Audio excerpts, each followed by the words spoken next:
Hi good evening. இன்றைக்கி என்னோடய டே எப்படி போச்சுன்னு பார்க்கலாமா? மார்னிங்லேருந்து இன்றைக்கி ஃபுல்லாக பயங்கரமான வேலை.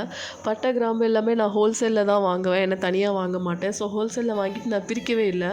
டெய்லி அந்த மொத்தமாக வாளிலேருந்து எடுக்கும்போது ஏலக்காய் தனியாக கிராம்பு தனியாக எடுக்க ரொம்ப கஷ்டமாக இருந்துச்சு. ஸோ இன்றைக்கி வந்து அதை எப்படியாவது பிரித்து வைக்கணும்னு சொல்லிட்டு அந்த ஜாதி பத்திரி அது எல்லாத்தையும் நீட்டாக பிரித்து வச்சுட்டேன். இன்றைக்கி வந்து அவங்களுக்கு சைட் டிஷ்க்கு வந்து நான் எக் ஃப்ரை தான் பண்ணேன். அதே மாதிரி இட்லி தோசை எதுவுமே பண்ணலை.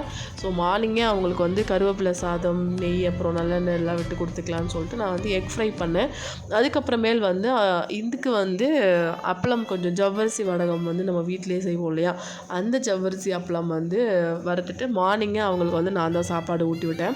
நிறைய கருவேப்பிலை பொடி, அதுக்கப்புறம் நல்லெண்ணெய் இல்லைனா நெய் விட்டுட்டு பசங்களுக்கு ஊட்டி விடுங்க. இது ரொம்ப ஹெல்த்தும் கூட, டேஸ்ட்டு பயங்கரமாக இருக்கும். இந்த கருவேப்பிலை பொடி வந்து டேஸ்ட் வர்றதுக்கு வந்து மெயின் ரீசன் வந்து வெள்ளை எள்ளு தான். ஸோ கண்டிப்பாக சேர்த்து ட்ரை பண்ணி பாருங்கள். அதுக்கப்புறமேல் வந்து சாப்பாடு வந்து நேற்றுக்கு மிஞ்சிருந்தது. ஸோ வெயில் அடிக்குதுன்னு சொல்லிட்டு வடகம்லாம் போட்டுட்டு ஸ்வீட் கார்ன் நிறையா மிஞ்சிச்சு. ஸோ அதையும் ஃப்ரிட்ஜ்லேருந்து எடுத்து கழுவி காய வச்சுட்டு இன்றைக்கி ஃபுல்லாக சாக்ஸ் எல்லாத்தையும் மொத்தமாக வந்து வாஷ் பண்ணி போட்டேன். அதுக்கப்புறமேல் வந்து இட்லிக்கும் ஊற வச்சுருந்தேன் மாவு. ஸோ குழம்புக்கு தேவையான வெங்காயம் பூண்டெல்லாம் கட் பண்ணி வச்சுட்டு இன்றைக்கி வந்து அந்த கம்மாலேருந்து மீன் வந்து ரொம்ப ஃப்ரெஷ்ஷாக பிடிச்சிட்டு வந்தாங்க, ஜிலேபி கெண்டை மீன்.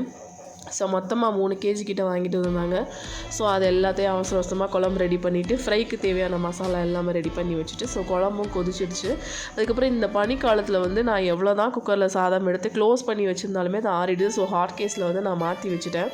லாஸ்ட்டாக வந்து ஃபிஷ் ஃப்ரை மட்டும்தான் பண்ணேன். ஃபஸ்ட்டு குழம்பு சாதம் எல்லாம் வச்சுட்டு ஃபிஷ் ஃப்ரைக்குமே நிறைய இந்த வட்டம் வால் பீஸ் தான் இருந்துச்சு. ஏன்னா குட்டி குட்டி மீன் எல்லாமே, கெண்டை மீன் எல்லாமே. ஸோ டேஸ்ட் ரொம்ப சூப்பராக இருந்துச்சு. என்னோடய டே இப்படி தான் போச்சு.